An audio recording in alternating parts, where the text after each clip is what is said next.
जो नियोजनाचा अभाव आज संपूर्ण महाराष्ट्र बघत आहे। नक्कीच तुम्ही ह्या हत्येसाठी सरकार जबाबदार आहे।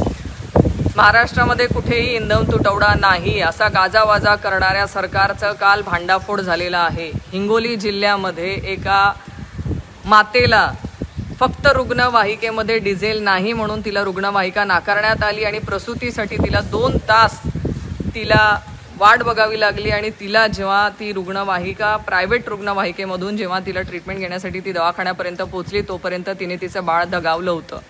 माझी सरकारला या निमित्ताने विचारणा आहे की ह्या सगळ्या प्रकरणामध्ये नेमकं दोषी कोण आहे? तुमची आरोग्य व्यवस्था दोषी आहे? तुमच्या तिथल्या प्रशासक जबाबदार आहे का तुम्ही स्वतः जबाबदार आहेत? कारण तुमचा हा जो नियोजनाचा अभाव आज संपूर्ण महाराष्ट्र बघत आहे। नक्कीच तुम्ही ह्या हत्येसाठी सरकार जबाबदार आहे असं म्हणावं लागेल। कारण जिथे तुम्ही मोठ्या घोषणा करता आहात, मोठ्या मीडियासमोर येऊन सांगतात की कुठेही इंधन तुटवडा नाही, अशा वेळेस हिंगोली जिल्ह्यामध्ये जी घटना घडलेली आहे, फक्त रुग्णवाहिकेला तिथे इंधन नाही मिळालं म्हणून आज एका मातेला तिचं बाळ गमवावं लागलेलं आहे। ह्याच्यासाठी सरकार सर्वस्वी जबाबदार आहे आणि सरकारने या बाबतीमध्ये जे दोषी आहेत त्यांच्यावरती कारवाई करणार आहेत का सरकार?